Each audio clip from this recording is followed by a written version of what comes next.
Bonsoir, chers élèves de la classe de 4e. Nous allons voir une bonne factorisation aujourd'hui. La factorisation où les facteurs cachés ne sont pas, les facteurs communs sont cachés. Regardez, nous avons combien de termes? Il y a un seul signe plus à l'extérieur des parenthèses, donc il y a seulement deux termes. Voici un premier terme et voici le deuxième terme. Est-ce qu'ils ont en commun quelque chose? Apparemment non.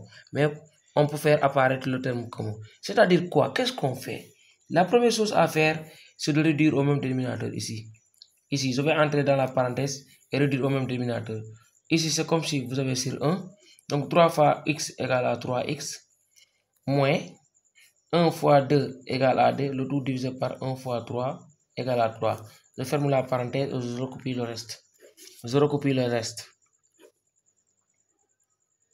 Donc 3 facteur de x moins 3, facteur de 3x moins 2. Regardez à partir de là. Vous savez, ici on peut écrire cette écriture-là comme ça. 3x moins 2 sur 3, c'est la même chose que 1 tiers fois 3x moins 2. Pourquoi? Regardez, pour multiplier 1 tiers par cette parenthèse-là, je prends 1 multiplié par le numérateur. C'est comme si vous avez sur 1 ici. Donc je prends le numérateur 1 fois le numérateur et 3 fois le dénominateur, c'est-à-dire ça sera 3x moins 2, le tout sur 3, c'est la même chose. Alors, je recopie cette parenthèse, x plus 1, je recopie tout le reste, c'est-à-dire 3 facteurs de x moins 3, facteur de 3x moins 2.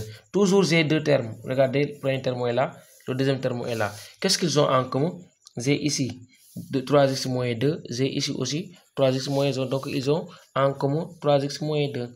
Je prends ça en facteur 3x moins 2, facteur, j'ouvre un crochet et je prends ce qui reste de ce premier terme-là à l'intérieur, c'est-à-dire 1 tiers facteur de x plus 1. Je ferme la parenthèse et je mets plus.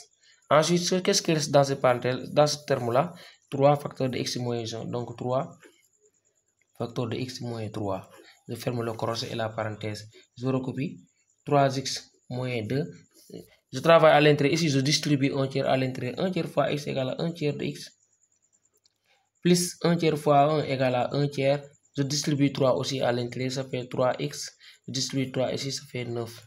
D'accord? On réduit à l'intérieur des parenthèses. C'est-à-dire quoi? Celui-là et celui-là, je les regroupe. Ça fait 1 tiers de x plus ce 3x là. Plus 1 tiers moins 9.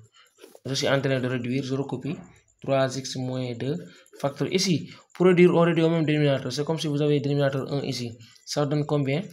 1 fois x, 1x égale à x. 3 fois 3x, ça fait 9x. Tout ça divisé par 3 fois 1 égale à 3. Ici aussi, je réduis au même dénominateur. Je crée un dénominateur 1 ici. 1 fois 1, ça fait 1. 3 fois 9, ça me donne 27. 27, le tout divisé par 3 fois 1 égale à 3. J'étais en train de réduire au même dénominateur classe. Donc, cela me donne 3x moins 2 facteur de... Ici, ça me donne 10x sur 3 plus... Au lieu de me plus, regardez, 1 moins 27 égale à moins 26. Cela me donne moins 26 directement sur 3. Voici donc la factorisation de cette expression.